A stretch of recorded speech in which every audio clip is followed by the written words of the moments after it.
Alright, so it is part 5 of the Road to 1800 ELO series, and currently we're at 1621, and I'm going to start up a game and explain my thought process. Okay, so we have e4, going to play d5, and if they take, I'm going to play knight f6, and aim to recapture this pawn with the knight. Okay, on knight c3 we can just capture. There's nothing exciting going on about this. We just get a nice position. If they take, we're going to have a nice queen in the center, and there's no knight to attack our queen. Okay, bishop c4. I think this is the best move. I could take and double up the pawns. Could also go back to f6, and I can also go back to b6 attacking the bishop. I do like doubling up their white's pawns. Do you think that is nice? And yeah, so queen h5 is a little bit of an annoying move. I'm going to play bishop f5 here, and if queen h5 I can play e6, and if bishop f5 queen f3, then I can just play e6, and if takes I can develop my knight and attack the queen. You might be wondering, why do we need to play bishop f5? Well, the reason I want to play bishop f5 is because I want to play e6 as soon as possible to restrict this bishop, and then maybe move the dark squared bishop, and I want my bishop to be outside of this pawn here. So that is my idea. Queen f3 looks like a really nice move, attacking the bishop and the pawn, but it's not actually that great, because if they take this, you can just develop the knight and then attack the queen. Okay, d4. I think I'm going to just play e6. Just gonna play e6, maybe block this bishop. Okay, knight f3. And now I'm thinking knight c6. Knight c6 is d5 annoying. If I take, they take. It kind of is annoying. So I would actually like to go a6 and then maybe b5. Make this bishop move away. There's also c5. Yeah, and also rook b1 is going to be a move here. I could also play knight d7, knight b6, attacking this bishop. Yeah, you know what? That seems like a good plan. Yeah, let's play knight d7 and then knight b6. Okay, they castle. And now, I mean, I don't think there's a rush. So I guess I could just play bishop e7 and then castles. Just going to cover up my king, so in case d5 happens and I take, there's no rook check. My guess is going to be that they play rook b1, but that gets countered by knight b6. Okay, h4. Wow, interesting. Now this bishop g4 pin all of a sudden seems really good, but I don't have a way to put pressure on this knight because there's this d4 pawn. I don't think I'm scared of h5, h6 at all, if I'm being honest. Actually, in fact, that just loses a pawn. I just realized. That just straight up loses a pawn. Here, takes. I don't think they have any compensation for it either. I mean, I am giving up a bishop, I guess. Do give up the bishop pair, but I think it's worth it for a pawn. Yeah, let's take this pawn. Seems free to me. Okay, they don't take back. Interesting. Also, I need to be careful about bishop a3 preventing me from castling. So yeah, we do see rook b1. Looking at the b7 pawn, I think I can just play knight b6, attack this bishop, cover my weakness here. Yeah, seems really good. And if bishop b5 check, I guess I can just play c6 and I'm completely fine. Okay, they do go here. I guess I could take and their pawns are still doubled, but I could also just castle, and when they take, I take back, and then I have doubled pawns. It's obviously not great. Yeah, I do feel like I could also go here, then this bishop is a little bit too powerful for my liking. So I am going to take this bishop, and now I can just castle safely. And if they take my bishop, I will take back. And so far, it seems like the pawn move was the only blunder. We still have to create some counterplay to win the game. Okay, c4. So they don't take my bishop. I guess they're trying to go here. That is interesting. And when they go here, let's say I move here, my pawn is going to be hanging. So I guess I have to play rook e8 to defend this pawn, which is not the end of the world, I guess. c5, they just take, and maybe we get a queen trade, and then no, that doesn't work, because my bishop and knight is hanging. Yeah, probably just rook b8. Is there anything else? Alright, let's play rook b8, defend this b7 pawn. Not an ideal move, but I have to play this because c5 is coming. And also if a4, I think I can just play a5. Yeah, I don't think c5 is a good move because I can drop my knight into the middle. Okay, bishop f4 targets this pawn. And if I move my c pawn, then the rook will be hanging. Okay, so how do we do this? If I play e5, they just take. Other than that, I mean, this pawn is kind of weak. I'm thinking of just bringing the bishop back. Then maybe the knight jumps in. Bishop f6, is there anything wrong with that? I mean, I guess they could put their knight into the middle, but then I can take and then maybe play f6. Let's go bishop f6 so that this knight isn't pressuring my bishop anymore. And maybe I want to move my queen. Okay, c5. C5 is not a good move because I can just jump my knight into the middle and attack this bishop. And this b7 pawn is still defended.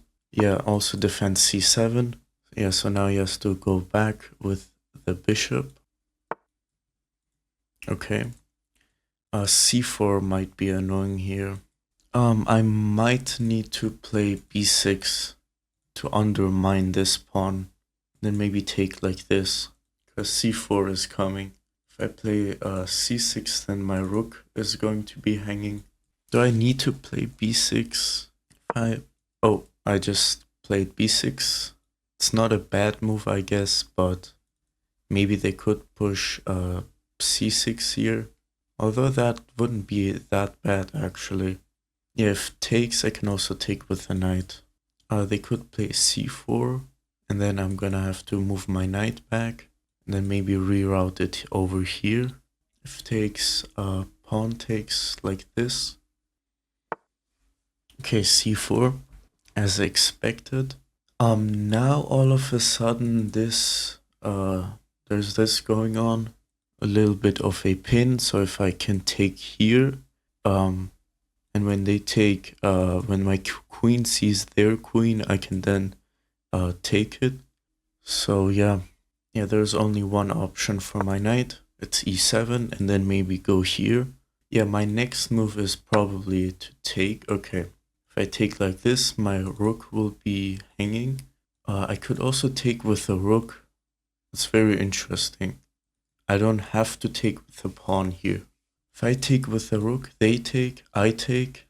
I mean, I guess that's okay. Which is best? Takes like this or like this?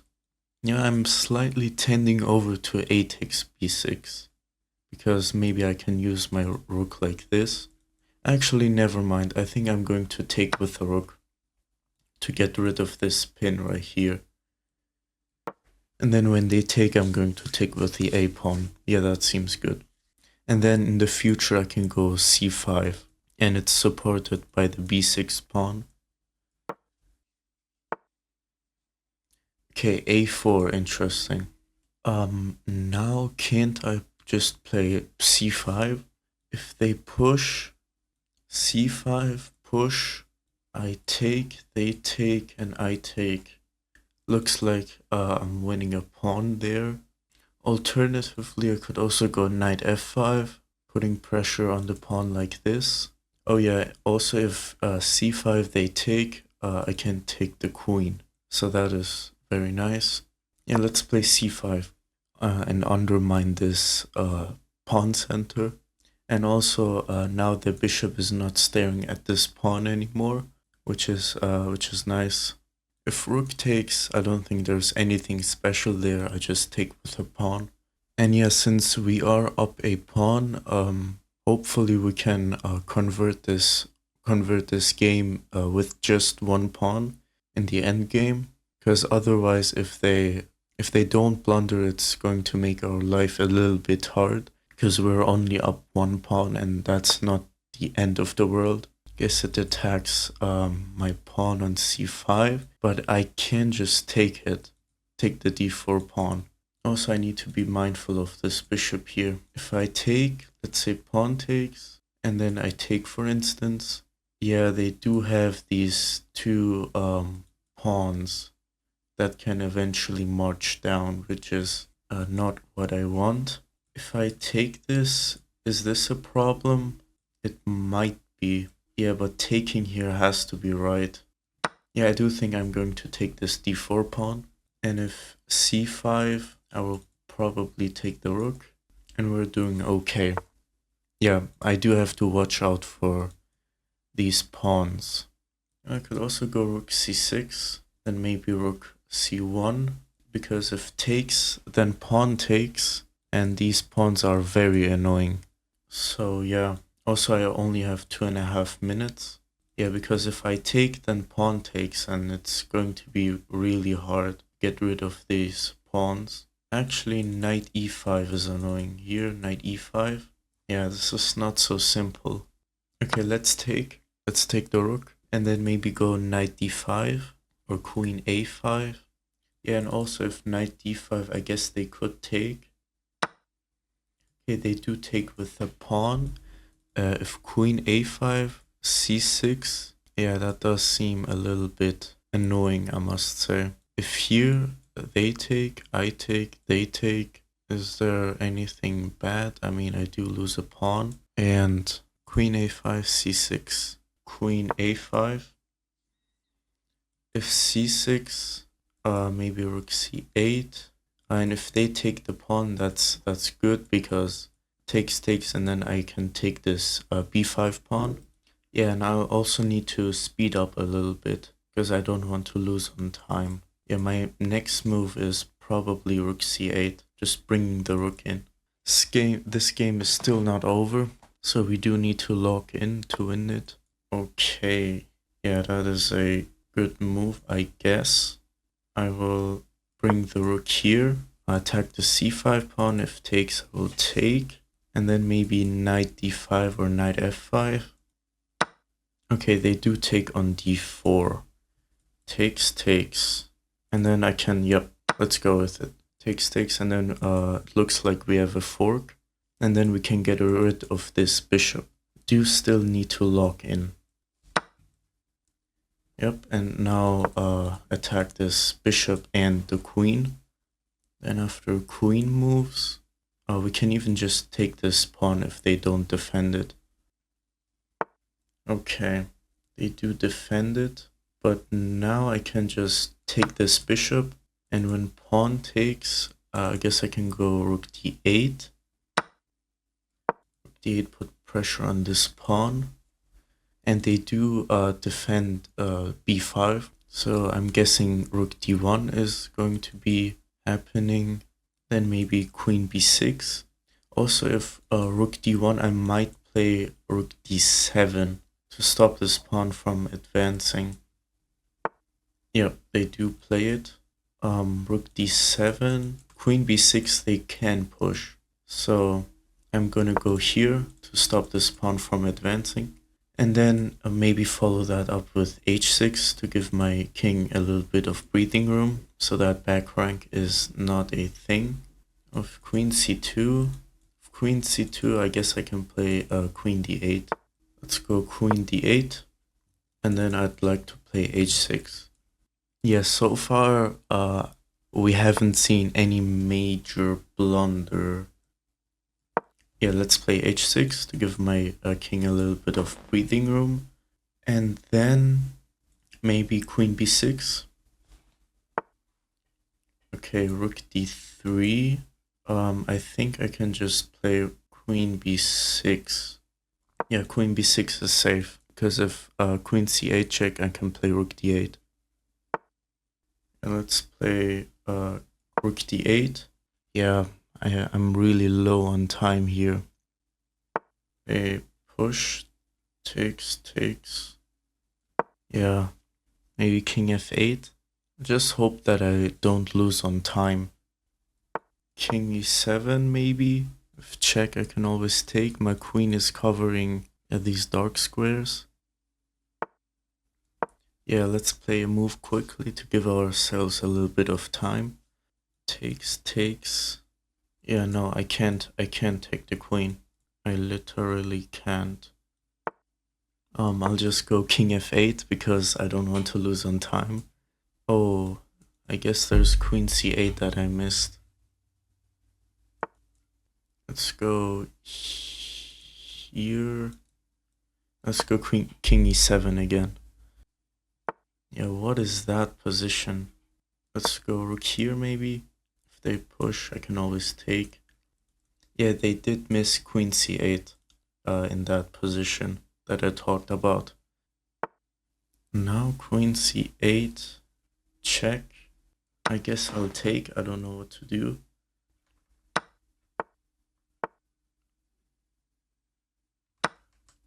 I don't really know what they're thinking about. I mean, this promotion is safe for the most part.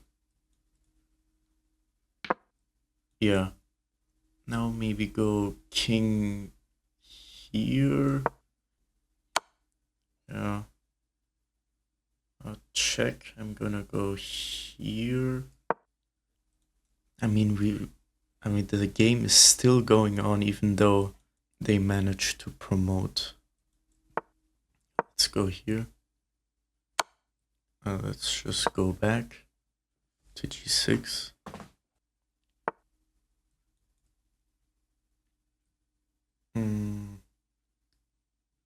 Let's take this pawn. If they take this pawn, I can take the rook. They go here. Guess. Could go here.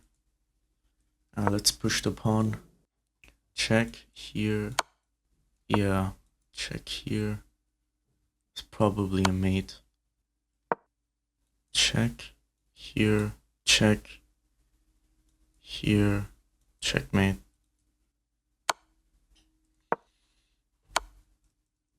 Here. Yeah, that's mate. Damn.